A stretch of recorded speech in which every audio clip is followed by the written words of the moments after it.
Halo, Tuhan bersamamu. Selamat jumpa kembali dengan cuap-cuap kawam Katolik awam.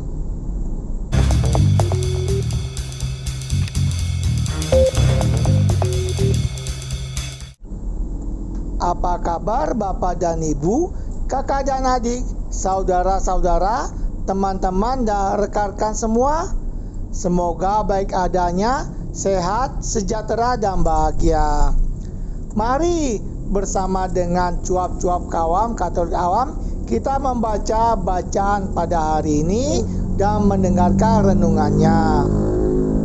Ingat untuk memberikan like, komentar, dan share kepada yang lain sehingga mereka juga bisa membaca dan mendengarkan bacaan dan renungan pada hari ini. Mari kita hening sejenak sebelum kita membaca. Inilah Injil Yesus Kristus menurut Markus bab 7 ayat 24 sampai 30. Lalu Yesus berangkat dari situ dan pergi ke daerah Tirus. Ia masuk ke sebuah rumah dan tidak mau bahwa ada orang yang mengetahuinya, tetapi kedatangannya tidak dapat dirahasiakan. Malah seorang ibu yang anaknya perempuan kerasukan roh jahat segera mendengar tentang dia, lalu datang dan tersungkur di depan kakinya. Perempuan itu seorang Yunani bangsa Siro-Fenisia. Ia memohon kepada Yesus untuk mengusir setan itu dari anaknya. Lalu Yesus berkata kepadanya, "Biarlah anak-anak kenyang dahulu, sebab tidak patut mengambil roti yang disediakan bagi anak-anak dan melemparkannya kepada anjing."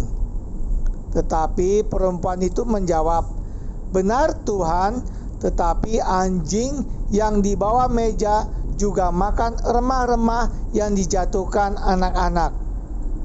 Maka kata Yesus kepada perempuan itu, "Karena kata-katamu itu, pergilah sekarang, sebab setan itu sudah keluar dari anakmu." Perempuan itu pulang ke rumahnya, lalu didapatinya anak itu berbaring di tempat tidur, sedang setan itu sudah keluar. Demikianlah sabda Tuhan. Terpujilah Kristus.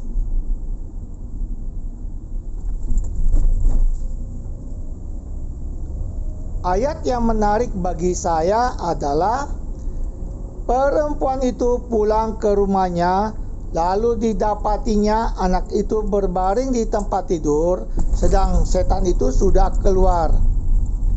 Injil Markus bab 7 ayat 30. Ini merupakan salah satu perikop yang menunjukkan bahwa iman dan perbuatan diperlukan dan bukan hanya salah satu saja. Iman seorang perempuan atau ibu itu yang seorang asing, bukan orang Yahudi, datang kepada Yesus. Iman ibu itu diperlihatkan dengan tindakan, yaitu dalam perkataannya membuat Tuhan Yesus bertindak.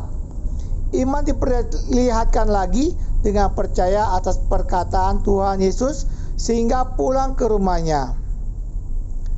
Ada sebuah lagu menarik dari grup band The Cat berjudul Scarlet Ribbons.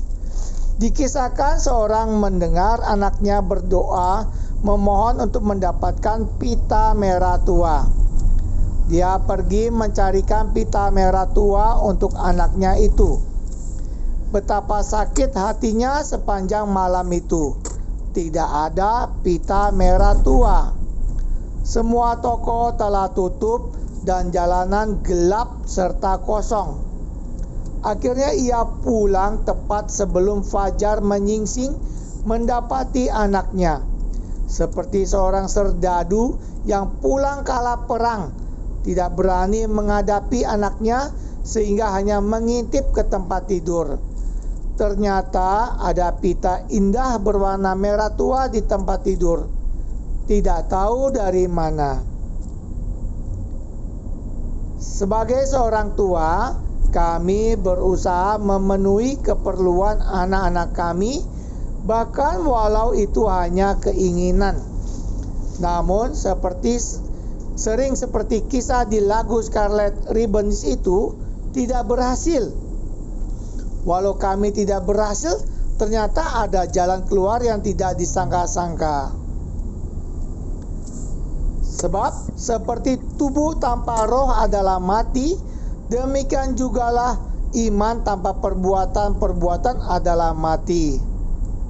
Surat dari Yakobus bab 2 ayat 26. Marilah kita tunjukkan iman dari perbuatan dan perbuatan dari iman kita. Marilah kita berdoa. Bapa, kuatkan dan mampukan kami beriman dengan berbuat dan berbuat dengan beriman. Amin.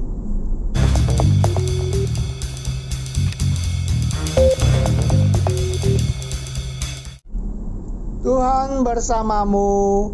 Terima kasih Bapak dan Ibu, kakak dan adik, saudara-saudara, teman-teman dan rekan-rekan semua yang telah turut membaca dan mendengarkan bacaan dan renungan pada hari ini.